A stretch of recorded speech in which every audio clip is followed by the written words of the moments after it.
हाय दोस्तों। अच्छा, क्या होगा अगर हमारे प्लेनेट में कोई ऐसी चीज़ आ जाए जिसके वजह से हम इंसान सारी उम्र बिना कोई आवाज़ के रहना पड़े। अगर थोड़ी भी आवाज़ हुआ तो वो चीज़ इंसानों को ज़िंदा नहीं छोड़ेगा। तो आज ऐसे ही एक मूवी को मैं एक्सप्लेन करूँगी जो कि बहुत ही अच्छी है, ए क्वाइट प्लेस, जो कि 6 अप्रैल 2018 को रिलीज़ हुआ था। इसका डायरेक्टर और राइटर है जॉन क्रेसिंस्की, जो कि मूवी में भी बच्चों के पिता की रोल अदा करते हैं और IMDb मिला है 7.5 आउट ऑफ 10। और हाँ, सब्सक्राइब करके बेल आइकन को ज़रूर प्रेस करना ताकि आप मेरी वीडियो सबसे पहले देख पाए। मूवी में हम देखते हैं अर्थ में एलियन के आने से लगभग सभी मर चुके थे और अब बस कुछ ही फैमिली जिंदा थी। एलियन जब अर्थ में आई थी तब से अब तक 89 डेज हो चुके थे और हम एक फैमिली को भी देखते हैं, माता, पिता और उनके 3 बच्चे। वो लोग सुनसान रास्ते से जा रहे थे। उनमें से छोटा लड़के के हाथ में एक खिलौना होता है जो वो चला देता है। उस खिलौने के आवाज़ से एक एलियन उस पर हमला करके मार देता है। अब कहानी शिफ्ट होकर 1 साल बाद दिखाती है। वहाँ पर हम देखते हैं वो लोग कैसे अपनी ज़िंदगी जी रहा था बिना कोई आवाज़ के, जैसे कि खाना बनाना, खाना, काम करना, खेलना और उनके चलने फिरने के लिए रास्ते में सैंड भी बिछाता है ताकि चलते वक्त कोई नॉइज़ ना हो। और वो लोग साइन लैंग्वेज में एक दूसरे के साथ कम्युनिकेटेड करता है। उस फैमिली में उस बच्चों की मदर प्रेग्नेंट थी और ये सबसे चिंता वाली बात थी क्योंकि डिलीवरी पेन से आवाज़ और न्यू बेबी की रोने के नॉइज़ बहुत ज़्यादा होती है। एनीवे, उनमें से बड़ी लड़की वो डेफ थी और उनके फादर उसके लिए मशीन बनाता रहता है ताकि उससे सुनाई दे, बट कोई भी काम नहीं करता। फिर फादर उसका बेटा दोनों मिलकर मछली पकड़ने जाते हैं। तभी बड़ी बेटी जिद करती है जाने के लिए, बट उसके फादर ने मॉम के पास रहने के लिए बोलकर वो लोग चले जाते हैं। तो उधर नदी किनारे फादर और सन बात करते हैं क्योंकि वहाँ पानी की शोर बहुत ज़्यादा थी तो एलियन उन्हें सुन नहीं पाएगा। वो लोग वापस आते समय एक बूढ़े आदमी को देखते हैं जिसके वाइफ नीचे मरी पड़ी थी, जो उस एलियन ने ही मारा है। वाइफ के मौत से वो बूढ़ा आदमी गुस्से से जोर से चिल्लाता है और एलियन आकर उसे भी मार देता है। फिर फादर और सन वहाँ से निकलकर घर आने लगते हैं।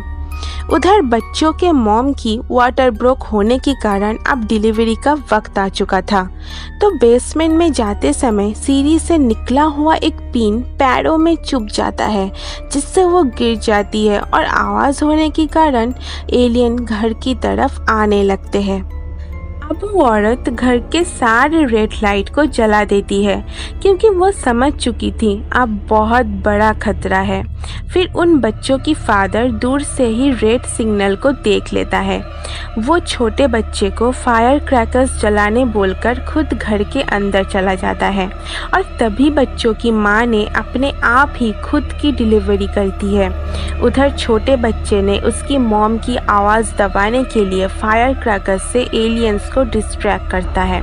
उधर बच्चों की फादर जाकर देखता है डिलीवरी हो चुका था और बच्चों की mom and new born baby भी ठीक थे। बच्चों की फादर ने बेबी को ऑक्सीजन मास्क पहनाकर एक साउंड प्रूफ बॉक्स में रख देता है। उधर बाहर बड़ी बेटी और छोटे लड़के को देखते हैं जहां एलियन आकर उन्हें मारने ही वाला होता है। तभी बड़ी बेटी के कानों की मशीन से एक अजीब सा आवाज़ निकलता है जिससे एलियन भाग जाते हैं, बट उस मशीन की आवाज़ से लड़की को भी तकलीफ हो रहा था तो वो उसे बंद कर देती है। और फिर उन लोगों के फादर आते हैं उन्हें ढूंढने के लिए। तभी एलियन आकर भी अटैक कर देता है। बच्चों को बचाने के लिए फादर ने चिल्लाकर अपनी तरफ ध्यान खिंचा के खुद को सैक्रिफाइस कर देता है और मरने से पहले अपनी बेटी को इशारों से अपना प्यार भी जाहिर करता है। और रियली ये मूवी का बहुत ही सैड सीन था क्योंकि बिना कुछ डायलॉग बोले भी ये सीन बहुत इमोशनल कर देती है। खैर, ये सब होते हुए सीसीटीवी में बच्चों की मदर भी देख लेती है तो वो गन लेकर बाहर जाकर बच्चों को गले मिलती है और बहुत रोते हैं सभी। फिर बच्चों को घर में ले आती है। फिर सभी बेसमेंट में आते हैं। बड़ी लड़की वहाँ पर अपने फादर के कुछ रिसर्च को देखती है, जहाँ वो पता लगाने की कोशिश कर रहे थे कि एलियन को कैसे रोकें, उनकी कमज़ोरी क्या है। तो सडनली बड़ी बेटी को कुछ याद आता है कि एलियन उसके कान की मशीन की नॉइज़ से कैसे भाग गए थे उस समय। तो जब न्यूबॉर्न बेबी के रोने के कारण एलियन घर में आते हैं तो बड़ी बेटी उस मशीन को ऑन करके स्पीकर में चला देती है। उसकी आवाज़ से एलियन बहुत चिल्लाता है और कमज़ोर पड़ जाता है। तभी बच्चों की मदर ने गन से शूट करके मार देती है और हम कैमरा में भी देखते हैं उस गन की आवाज़ को सुनकर और भी एलियंस अब उस घर की तरफ आ रहे थे। बट अब इंसानों को कैसे एलियन को हराना है ये मालूम था, सो वो लोग भी अब तैयार थे और बस मूवी यहीं पर ही ख़त्म हो जाती है। तो अब उनके साथ क्या होगा? सो दोस्तों, यहाँ पर एक अच्छी बात है कि इस मूवी की सेकंड पार्ट भी आ चुकी है, जिसमें क्लियर होगा कि कैसे इस सब की शुरुआत हुई थी और आगे उनके साथ क्या होगा। तो मैं अगली वीडियो में उस पार्ट को एक्सप्लेन करूँगी। तो आज के लिए बस इतना ही, फिर मिलेंगे, तब तक के लिए सभी अपना ख्याल रखना। Bye bye.